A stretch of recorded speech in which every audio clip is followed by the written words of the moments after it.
Torsten, when and why did you become interested in psychosomatic work in osteopathy? Basically, it came through my challenges in my clinic, where I found that not all tools I applied was so successful like I thought it was, like my teachers told me it should be. And I was looking deeper with each patient. I was not successful. I tried to find out what could be different approaches, different connections, which I didn't have in my head and my heart and my hands to support the patient to come back to health. So it's basically complex patient patterns and indications, which gives me the drive to look deeper. This is for me osteopathy, by the way. Good, very interesting. And why do you think it's important for osteopaths learn this kind of work? Okay, for me, it is basically, it is osteopathy. It is just not practiced in this way. It means for me, for example, from the beginning on in osteopathy, structure, function, and all systems were explained by Andrew Taylor Still and applied not to neck pain, but to infectious diseases. So we have already a very holistic idea to approach our hands in the interaction to support healing in the patient. The only thing is still himself. For him, he was not able to understand that each system is not equal, but has a certain, based on mechanisms of action, different connections to each other, based on ontological development, based on evolutionary development. So they are not all equal, but they are top-down and bottom-up dynamics, which are extremely important in clinical reasoning to acknowledge when you diagnose and then you treat. The second thing is Still itself, he looked more on the person itself. And the big gift from Little John was, and McConnell, to say also that the context is important. It means toxins, it means pathogens, it means physical stress, it means emotional stress, social stress, and so on. And by adding this into my treatment, it suddenly you have much more ideas, approaches, how to help the patient in his way to health. But why? Because nothing, really nothing changed from homeostasis to allostasis by itself.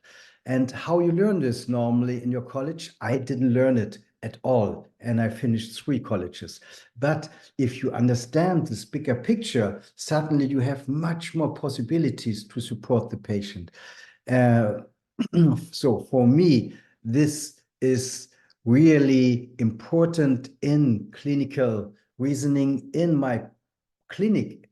And suddenly all my toolboxes gets more individualized in the approach to the patient. And of course, we have much more approaches, also more models and more techniques, which were not taught before. Yeah, so I think this is why for me it is really helpful for your clinical life to study psychosomatic osteopathy. And basically, perhaps to make it more precise also, is there is never, ever only the tissue and the hand, whereas also always the person itself in his ideas, how he looks about himself, how he thinks about himself, and how believes the world is working with him, about his belief systems, and also about his body perceptions, about his feelings to himself and to others, and about his arousals to his and to others. And this you can't only find out by touching. You need to use also, for example, meaningful questions. And secondly, there is always influencing the tissue also by his lifestyle, by his social context, by his work, by his what kind of friends he's dealing with. And all this can be included in your normal osteopathic treatment because it's part of osteopathy from my point of view. For this reason, you need a little bit more understanding about mechanisms of action, about how to diagnose, and about, of course, how to use your hands in dealing with these different aspects.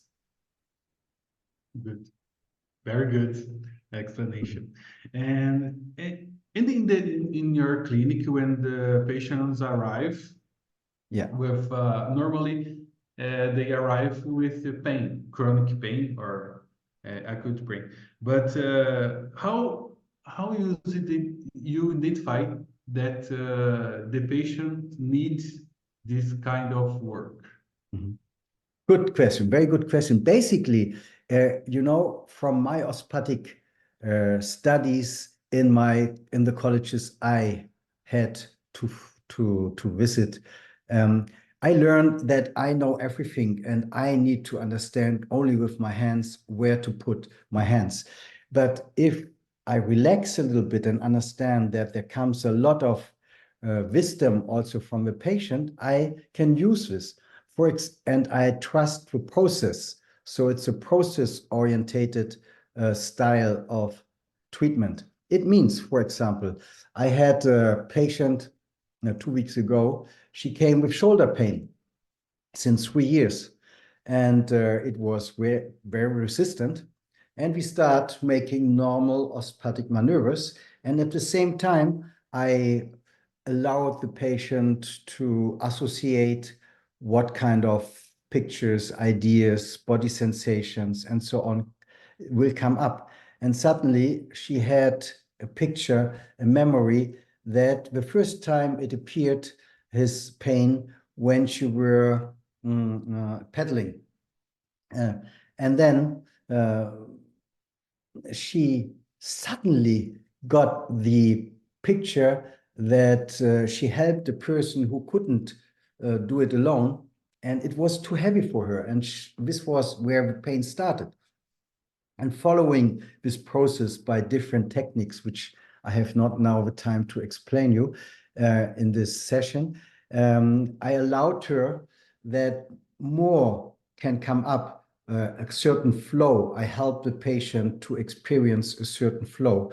And in this flow, suddenly she got also the memory that out of fun, 4 other people put her weight on the boat she was taking with her arm. And so she basically was supporting 5 people. This was too much for her. And this pain came with an emotion and with a certain feelings that she felt helpless, and she felt that it was not fair to her to make this joke out of it, and hopelessness. And the combination of the body sensation in this term, pain in the shoulder, too much, putting weight on her shoulder in this moment, in connection to feeling helpless, hopeless, and unfair behaved to her. This combination make it perhaps that it's so strong, restricted this pain pattern. And by subtly being aware of all these connections, a lot of loading could come out in the process by using also special new OMT tools, but also very normal osteopathic tools. What means normal? For me, it's not normal. It's a big gift from Still and all other my colleagues. Yes, but by opening up to the situation and by opening up that there was a much more happening than just a little bit overworking of the shoulder, suddenly the pain released extreme during the treatment. And we will see how it is in the next treatment, if it stays or not. I don't know. Yeah, it can be where it increased again, or it can be very often also that it's gone. both is okay for me because I'm only here to support the patient. And but this is a typical happening which happens more and more. Suddenly, also, I ask sometimes the patient, where do you want that I put my hand? Whose certain questions I ask her, which normally was never taught by my teachers. My teacher said always, you know everything. And like this, I get suddenly new decisions, new possibilities of treatment, which open my toolbox in a more precise way to adapt to the patient. This is basically, I think, the biggest gift in psychosomatic osteopathy, where you can use everything you know, but of course, much more techniques, but you can apply it in a more individualized way to your patient. Very good explanation, and very good example for treatment too. And how it's your turn? You come to Brazil in April, and talk a little bit how it's work your first model in psychosomatic osteopathy. Yeah. I teach it now in many countries, and many countries invite me for it. And I'm very happy because very, very happy that my book finally came out last December, first in German, and also already in other languages are planned, like Spain and Polish and Italy and so on.